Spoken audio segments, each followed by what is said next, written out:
चलिए शुरू करते हैं सुपरफास्ट खबरों का सिलसिला।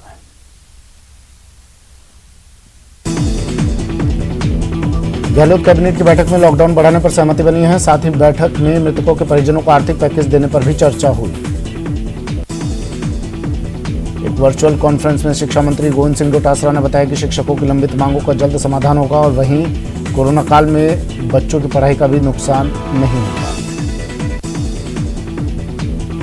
बाड़मेर के गुड़ामालानी विधायक Hemaram Chaudhary Rageshwari gas terminal company के खिलाफ धरने पर बैठ गए हैं। तेल और गैस उत्पादन करने वाली कंपनी पर विधायक ने कोविड काल में CSR फंड में फर्जीवाड़ा करने, स्थानीय लोगों को रोजगार नहीं देने का आरोप लगाया है।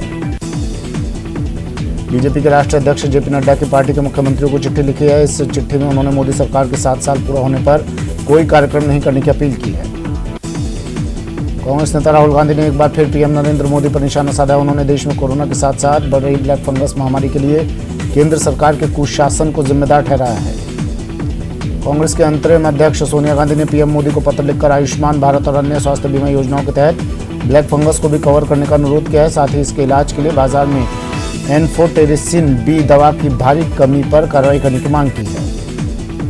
दिल्ली में 18 से 44 साल के लिए कोवैक्सीन के बाद कोविशील्ड की डोज भी खत्म हो चुकी है। दिल्ली में अब सोमवार से 18+ के लिए टीकाकरण केंद्र बंद रहेंगे। CM केजरीवाल ने केंद्र सरकार से दिल्ली को वैक्सीन उपलब्ध कराने की अपील की है। मध्य प्रदेश में कोरोना के मामलों में कमी आने के बाद अब 1 जून से राज्य को अनलॉक करने की प्रक्रिया शुरू कर दी जाएगी। मुख्यमंत्री शिवराज सिंह चौहान ने इसका ऐलान किया है। एयर इंडिया के सर्वर पर साइबर अटैक हुआ है। 45 लाख यात्रियों का डेटा लीक हो गया है। एयर इंडिया ने यात्रियों को सूचना दी है और पासवर्ड बदलने की अपील की है। बिहार के पूर्व मुख्यमंत्री लालू यादव के लिए एक और बड़ी राहत की खबर आई है। 3 साल पुराने DLF रिश्वत मामले में CBI ने लालू यादव को क्लीन चिट दे दी है। उल्फाई ने तेल और प्राकृतिक गैस निगम के कर्मचारी रितुल सैकिया को रिहा कर दिया। सैकिया को पिछले महीने असम के शिवसागर जिले से अपहरण किया गया था। बॉम्बे हाईकोर्ट ने मुंबई पुलिस के पूर्व कमिश्नर परमवीर सिंह को गिरफ्तार नहीं करने का आदेश दिया है। कोरोना महामारी के बीच पेट्रोल डीजल के दामों ने लोगों की मुश्किलें बढ़ा दी हैं। श्रीगंगानगर में पेट्रोल 104 रुपये प्रति लीटर और डीजल 96 रुपये 62 पैसे प्रति लीटर की दर से मिल रहा है। मरुधरा में सख्ती से कोरोना की रफ्तार पर ब्रेक लगाए। यहाँ 24 घंटे में 6103 नए केस आए हैं, जबकि इस दौरान 115 लोगों की जान चली गई है। राजधानी जयपुर में 24 घंटे में सबसे ज्यादा 21 मौत हुई है, जबकि इस दौरान जयपुर में 1900 मामले सामने आए हैं। केंद्र सरकार ने वैक्सीनेशन पर एक कदम और बढ़ाते हुए निजी और सरकारी ऑफिसों में इसकी मंजूरी दे दी है। रूस जल्द ही भारत को स्थानीय स्तर पर स्पुतनिक की वैक्सीन बनाने की टेक्नोलॉजी देगा। ब्लैक फंगस के आतंक के बीच कोरोना से ठीक हो रहे बच्चों में MIS-C बीमारी फैल रही है। शिक्षा राज्य मंत्री गोविंद सिंह डोटासरा कोरोना की तीसरी लहर से बच्चों को संभावित खतरे से चिंतित है। कोरोना के बीच ब्लैक फंगस खतरनाक होता जा रहा है। गुजरात, महाराष्ट्र, राजस्थान समेत 15 राज्यों में ही अब तक ब्लैक फंगस के 9320 मामले सामने आ चुके हैं। मेरठ में निर्धन कन्या सेवा समिति की ओर से कोरोना काल में जरूरतमंदों को निःशुल्क भोजन वितरण का कार्य किया गया है। डूंगरपुर जिले में बच्चों के कोरोना संक्रमित होने की खबरों का चिकित्सा विभाग ने खंडन किया। डूंगरपुर जिले में पिछले 10 दिनों में 512 बच्चे कोविड-19 से संक्रमित पाए गए हैं। झालावाड़ के रोटरी क्लब ने कोरोना काल के दौरान जिला SRG अस्पताल और सैटेलाइट अस्पताल में कोविड वार्ड में मरीजों के लिए गीत संगीत के कार्यक्रम का आयोजन किया। धौलपुर में वार्ड 47 में कोरोना संक्रमण टेस्टिंग कैंप का आयोजन किया गया। जोधपुर ब्रेथ बैंक द्वारा जोधपुर का सबसे बड़ा ऑक्सीजन प्लांट महात्मा गांधी अस्पताल में लग चुका है, जिसका वर्चुअल उद्घाटन आज शाम किया जाएगा। करौली में लॉकडाउन और कोरोना गाइडलाइन की पालना को लेकर पुलिस ने 699 लोगों के खिलाफ कार्रवाई की। कोटा में लॉकडाउन के तहत पुलिस ने 772 लोगों के खिलाफ कार्रवाई की। कोटा जिले में कोरोना रोकथाम गतिविधियों में अब मोबाइल डेंटल वैन का भी सहयोग लिया जाएगा। कोटा में कोरोना संक्रमण और मौसमी बीमारियों की रोकथाम के लिए चिकित्सा विभाग की टीम रोजाना डोर टू डोर सर्वे कर रही है। विधानसभा अध्यक्ष डॉक्टर CP जोशी ने अपने गृह क्षेत्र नाथद्वारा के गोवर्धन चिकित्सालय में ट्रॉमा वार्ड में 10 बेड बढ़ाने के निर्देश दिए। प्रतापगढ़ जिले में भी ब्लैक फंगस का पहला मामला सामने आया, जिससे स्वास्थ्य महकमे में हड़कंप मच गया। चूरू के सादुलपुर में विधायक कृष्णा पुनिया ने राजकीय अस्पताल में कोविड सेंटर का निरीक्षण किया। कोटपुतली में कोरोना महामारी के संक्रमण को रोकने के लिए पुलिस प्रशासन ने बाइक रैली का आयोजन किया। अजमेर के जवाहरलाल नेहरू अस्पताल में ऑक्सीजन की कमी से मरीजों की मौत के मामले में अस्पताल प्रशासन ने प्रेस वार्ता की। कोटपुतली में संक्रमण को फैलने से रोकने के लिए प्रशासन अब शहर में ड्रोन से नजर रखेगा। जयपुर में नाहरगढ़ बायोलॉजिकल पार्क में शेर के कोरोना पॉजिटिव आने के बाद अब नगर निगम की हिंगोनिया गौशाला में गौवंश की जांच कराने की कवायद की जा रही है। प्रतापगढ़ के ग्रामीण इलाकों में कोरोना वैक्सीन के प्रति फैली भ्रांतियों को दूर करने के लिए अभियान चलाया जाएगा। टोंक में कोरोना की स्थिति को जानने के लिए चिकित्सा मंत्री डॉक्टर रघु शर्मा ने जिला स्तरीय अधिकारियों के साथ वीडियो कॉन्फ्रेंसिंग की। ब्रेक के बाद स्वागत है आपका। चलिए शुरू करते हैं फिर से सुपरफास्ट खबरों का सिलसिला। बाड़मेर जिले के मांगता गांव के पास सड़क किनारे खड़े ट्रेलर में कार घुसने से 3 लोगों की दर्दनाक मौत हो गई। भरतपुर जिले के नदबई कस्बे में ऑयल मिल की दीवार गिरने से मिल में काम कर रहे एक मजदूर की मौत हो गई। बाना में गांव के खेत में मौजूद कुएं में डूबने से एक महिला की मौत हो गई। धौलपुर जिले में प्लाईबोर्ड से भरा ट्रक पलटने से दर्दनाक हादसा हो गया। ट्रक पलटने से ट्रक चालक की मौके पर ही मौत हो गई।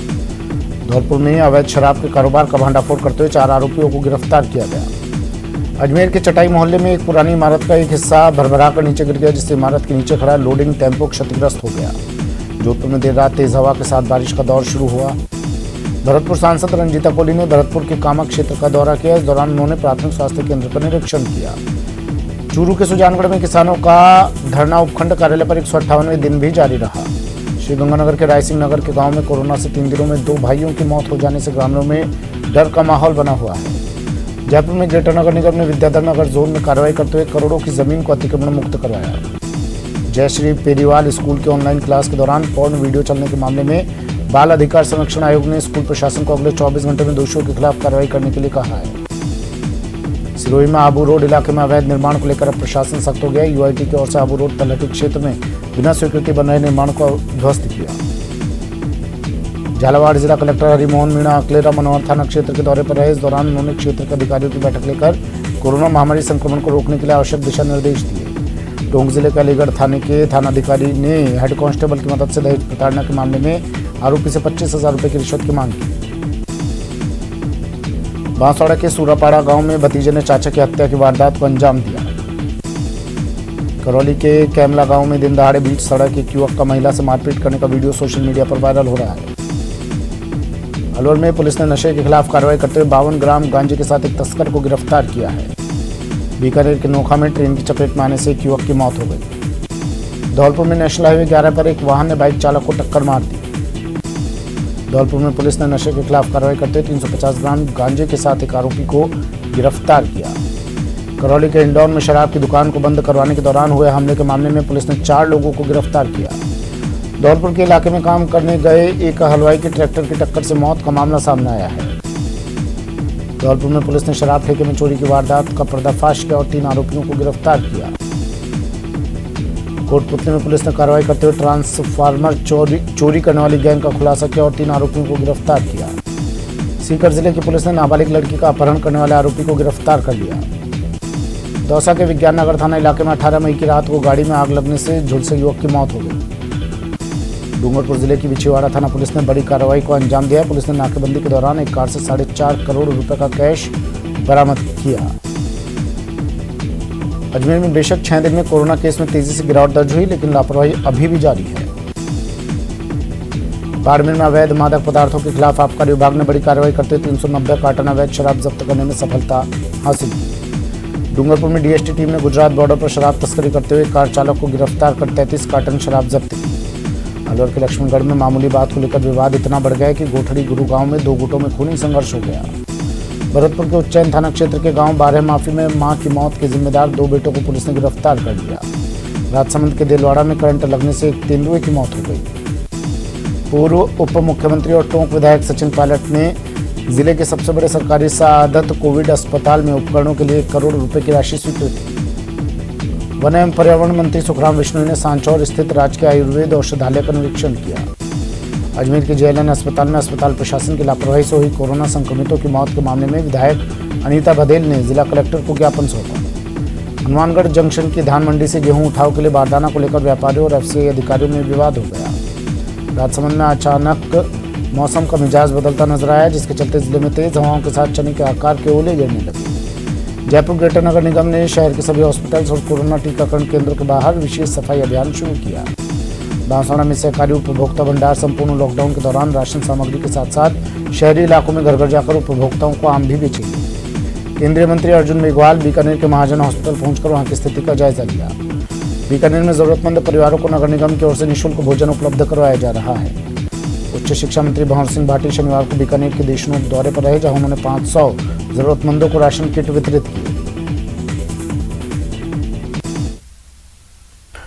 यूके की ब्रिटिश काउंसिल द्वारा विज्ञान के क्षेत्र में छात्राओं को बढ़ावा देने के लिए संपूर्ण देश से 5 छात्राओं का चयन किया गया है, जिसमें प्रदेश के झालावाड़ जिले के झालरापाटन कस्बे से शाइना अगवान को चयनित किया गया है।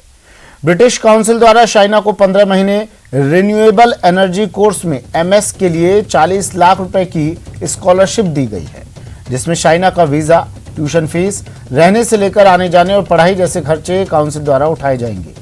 ये खबर झालरापाटन पहुंचने के बाद शाइना के परिवार सहित पूरे कस्बे में खुशी का माहौल लेकर आई है। यह शुरू से लगन थी, बचपन से ही 10th में भी टॉपर रही है और 12th में भी अच्छी परसेंटेज रही है इसकी, और उसके बाद बीटेक में बहुत अच्छा इसने परफॉर्म किया। उसके बाद 1 साल इसने वो क्या बोलते हैं उसमें कंपनी में जॉब भी किया है, ग्राम पावर लिमिटेड में। तो वहाँ से भी इसको मोटिवेशन अच्छा मिला और आगे फिर इसने कहा मुझे एमटेक करना है। तो मैंने कभी अपना इतना पैसा खर्च नहीं कर पाएंगे विदेश में।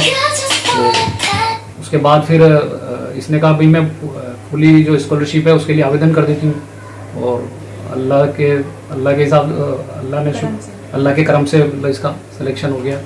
मैं बहुत खुश हूँ, मतलब मेरी मेहनत सफल हो गई। फिलहाल इतना ही, दीजिए इजाजत, नमस्कार।